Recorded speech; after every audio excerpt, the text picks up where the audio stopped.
Back in the days, the choice of what the future holds in terms of career path were the exclusive preserve of our parents, and the options were limited. You are either prepped up to become an engineer, a medical doctor, and if science wasn't your thing, then studying law falls in line. Accountancy was the last in that order.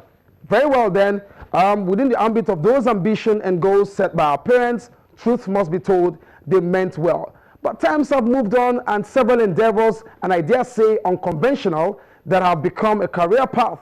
Talking about unconventional or crossed career path, Community Reports today will be focusing on the growing army of graduates from other professions who now earn their trades or living as mechanics. Yes, I mean auto mechanics or automobile mechanics. You will get to see and hear how they are redefining the profession that was once dominated by artisans. I'm Olu Phillips, your host. You're welcome.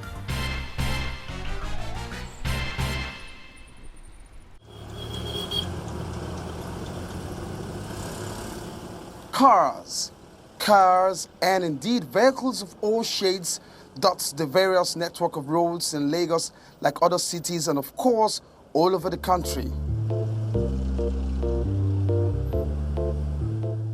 By consensus of estimates, about 7 million vehicles ply the network of roads in Nigeria, conferring on the country the biggest harbor in West Africa coast. Of that number alone, about 4 million cars crisscross Lagos roads at an average of 227 vehicles per kilometer of road.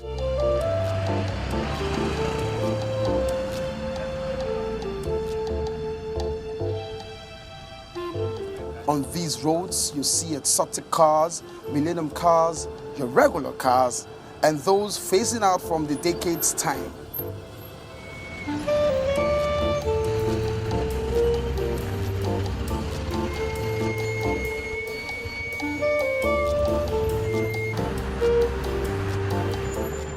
Readily, the fallout is the gridlocks or the sense that there are too many cars on the roads.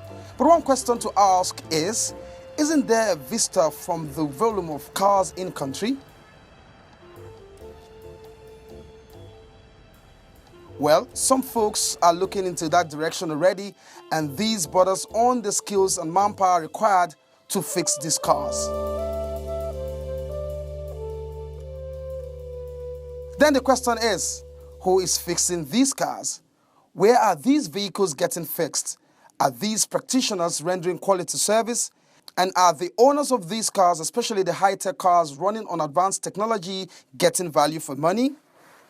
That's the niche area. That's the opportunity some folks are already exploring in communities around town.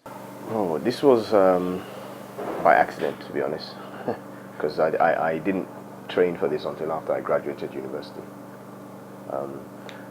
Many years ago, I'm talking maybe as far back as 1988, school days, just toy around with your car, a few friends, get a manual, what's wrong there, okay, let's check it, read it up. I had a friend whose brother was very much into it, so weekends we just used to volunteer to fix everybody else's car. And it was a hobby that became an interest, and an interest that became a vocation, many years in the working. So, and then when I came back home, I realized I wasn't gonna go get a job, a regular job. I wasn't gonna tender my CV or my credentials to say, right, I'm qualified, I have a master's degree in ABCDE, I wanna do ABCD. I was like, no, I wanna do something that I have control over, I derive maximum satisfaction, and I could evolve. So when I came back home, I started selling cars actually. I was a dealer, buy and sell cars at an auction, bring them in. And then I realized there was a bit of a gap in the market for quality service, So I took time out. I went to harness the skills I had learned many years ago.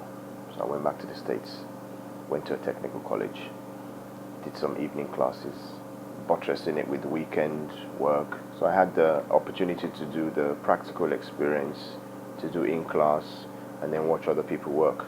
And then I just juxtaposed a lot together. And when I came back home, I realized that this could work. So I put something together.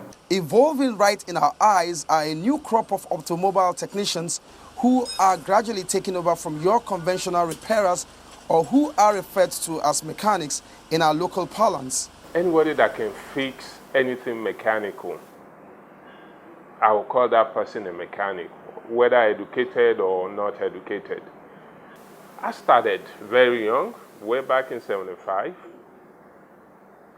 Way before then, but I would say professionally, making little money off it was way back 1975. And how did I start?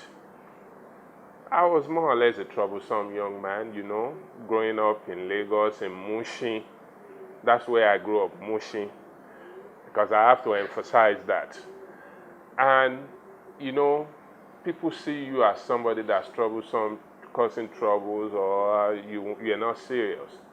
So they had to call me to order. And the only way they could do that is, Kunle, you have to do something.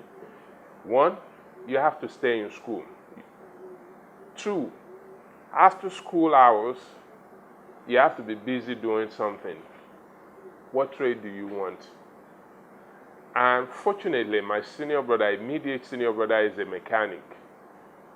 And I've always been watching him. So I said, okay, you know what? I'll stay with my brother.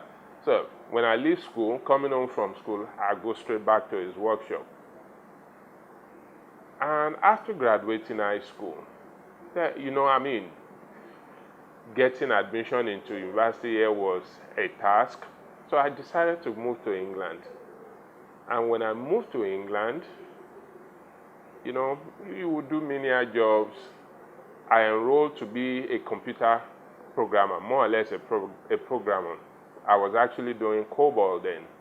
And I realized that while I was in school, the only way I could sustain myself was fixing my friend's car, fixing other people's car.